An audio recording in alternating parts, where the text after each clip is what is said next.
আল্লাহ রব্বুল আলামিন কালামে পাকের মধ্যে ইরশাদ করেন, ওয়াকাদা রব্বুকা আল্লা তা'বুদু ইল্লা ইয়্যাহু ওয়া বিল ওয়ালিদাইনি ইহসানা।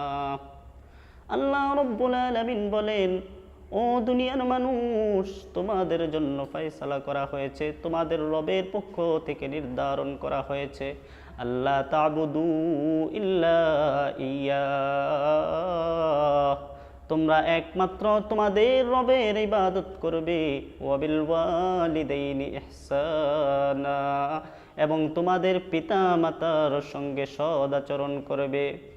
وقضى ربك ألا تعبدوا إلا إياه وبالوالدين إحسانا।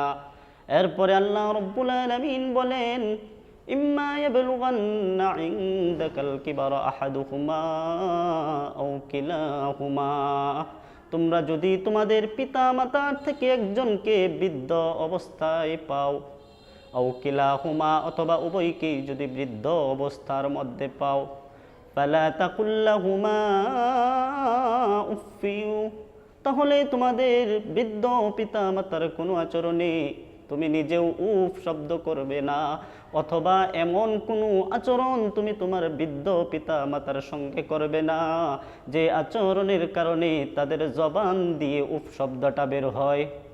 ওয়ালা তানহারহুমা ওয়া কুল লাহুমা কাওলান কারীমা, তাদের সঙ্গে নম্র ভাষায়, মধুর ভাষায় তোমরা কথা বলো। এরপরে আল্লাহ রাব্বুল আলামিন বলেন, ওয়াকফিদ লাহুমা জানাহাদ যুল্লি মিনার রাহমা, তাদের জন্য রহমতের ডানা বিছিয়ে দাও।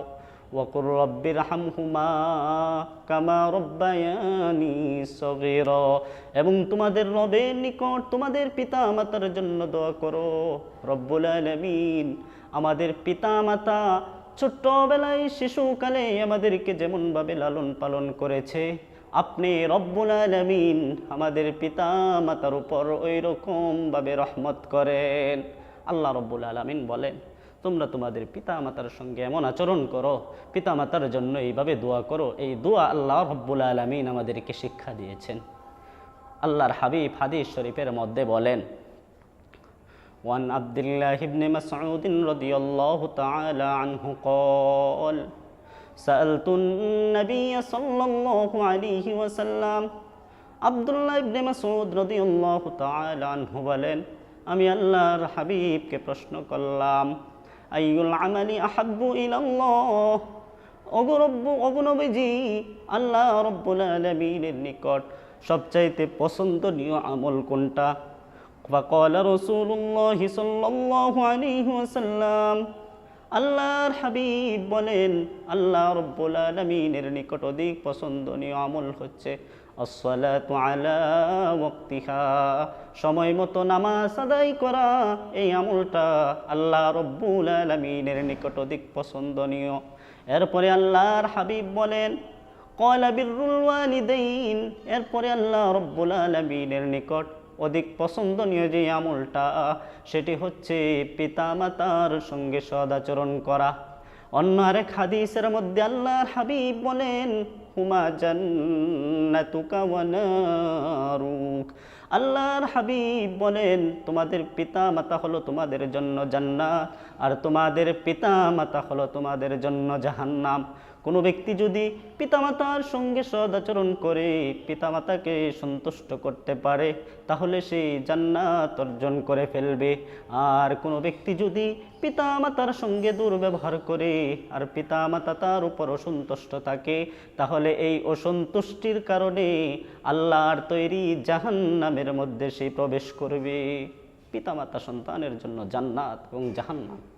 হযরতে আবু হুরায়রা রাদিয়াল্লাহু তাআলা আনহু থেকে বর্ণিত, আবু হুরায়রা বলেন, আমি আল্লাহর হাবিবের কাছে প্রশ্ন করলাম, ইয়া রাসূলুল্লাহ, দুনিয়ার জমিনে আমার নিকট কোন ব্যক্তি সবচাইতে সম্মান পাওয়ার অধিকারী? আল্লাহর হাবিব বলেন, আবু হুরায়রা, সবচাইতে বেশি সম্মান পাওয়ার উপযোগী হলো তোমার মা। আবু হুরায়রা বলেন, আমি আবার জিজ্ঞাসা করলাম, আল্লাহর হাবিব দ্বিতীয়বার উত্তর দিলেন, তোমার কাছে সবচাইতে সম্মান পাওয়ার যোগ্য হলো তোমার মা। আমি যখন তৃতীয়বার আল্লাহর হাবিবকে প্রশ্ন করলাম, তৃতীয়বারও আল্লাহর হাবিব বলেন, তোমার কাছে সবচাইতে সম্মান পাওয়ার যোগ্য হলো তোমার মা। তিনবার বলেছেন মায়ের কথা। চতুর্থবারে গিয়ে আল্লাহর হাবিব বলেন, চতুর্থবারে হচ্ছে তোমার বাবা তোমার নিকট সম্মান পাওয়ার যোগ্য। তো একটা প্রশ্ন আসে যে আল্লাহর হাবিব কেন তিনবারের কথা বললেন, মায়ের কথা তিনবার কেন বললেন? এই প্রশ্নের জবাব কালামে পাকের মধ্যে আল্লাহ রাব্বুল আলামিন বলেন, মা তোমার জন্য এমন তিনটা কষ্ট সহ্য করেছে, যেই তিনটা কষ্ট দুনিয়ার কেউ, তোমার বাবাও কখনো সহ্য করে নাই। আল্লাহ রাব্বুল আলামিন বলেন, হামালাতহু উম্মুহু কুরহা, তোমার মা তোমাকে 10 মাস 10 দিন গর্ভে ধারণ করে রেখেছে। ওয়াহামলুহু ওয়াফিসালুহু ওয়াওয়াদাতহু কুরহা, তোমার মা তোমাকে ভূমিষ্ঠ করেছে, ডেলিভারির সময় মায়ের অনেক কষ্ট হয়েছে। এরপরে আল্লাহ রাব্বুল আলামিন বলেন, হামালাতহু উম্মুহু কুরহা ওয়া ওয়াদাতহু কুরহা ওয়া হামলুহু ওয়া ফিসালুহু 30 শাহরা, তোমার মা তোমাকে দীর্ঘ সময় পর্যন্ত দুধ পান করিয়েছে। এই তিনটা কষ্ট মা তোমার উপরে বেশি করার কারণে তিনবার তোমার মায়ের সেবা করার কথা বলা হয়েছে। মায়ের সেবার প্রতি কত গুরুত্ব দিয়েছেন। মা হলো সন্তানের জন্য জান্নাত, আর মা সন্তানের জন্য জাহান্নাম। কেউ যদি মা বাবার সাথে ভালো আচরণ করে সে জান্নাতি হয়ে যাবে, আর কোনো ব্যক্তি যদি পিতামাতার সঙ্গে অসৎ আচরণ করে তাহলে সে জাহান্নামী হয়ে যাবে। মা বাবার বদদোয়া, মা বাবার দোয়া, এটা অত্যন্ত গুরুত্বপূর্ণ একটি দোয়া। মা বাবা যদি সন্তানের জন্য দোয়া করে, সেই দোয়া করতে দেরি হয়, আল্লাহ রব্বুল আলামিনের দরবারে কবুল হতে দেরি হয় না। এ সম্পর্কে হাদিস শরীফের মধ্যে বলেন, সালাতু দাওয়াতিন মুস্তাজাবাত, তিন ব্যক্তি এমন রয়েছে যারা দোয়া করতে দেরি হয়, আল্লাহ রব্বুল আলামিন তাদের দোয়া কবুল করতে দেরি হয় না। এর মধ্যে এক প্রকারের ব্যক্তি হচ্ছে কোনো পিতা মাতা যখন সন্তানের জন্য দোয়া করে, আল্লাহ রব্বুল আলামিন সঙ্গে সঙ্গে সেই দোয়াকে কবুল করে নেয়। পিতামাতার দোয়া অত্যন্ত গুরুত্বপূর্ণ সন্তানের জন্য। আমরা বাইজিদ বুস্তামির ঘটনা সবাই জানি। মায়ের দোয়ার কারণে বাইজিদ বুস্তামি কত বড় বুজুর্গ হয়ে গেলেন, আজ পর্যন্ত কিয়ামত পর্যন্ত তার আলোচনা সারা দুনিয়ার মধ্যে বিদ্যমান থাকবে। অন্যদিকে মা বাবার বদদোয়ার কারণে কীরকম ভয়ঙ্কর ইতিহাস, ভয়ঙ্কর দৃশ্য হতে পারে তার একটি নমুনা। বনি ইসরায়েলের মধ্যে এক ব্যক্তি নাম জুরাইস। জুরাইস একজন বুজুর্গ ব্যক্তি ছিলেন।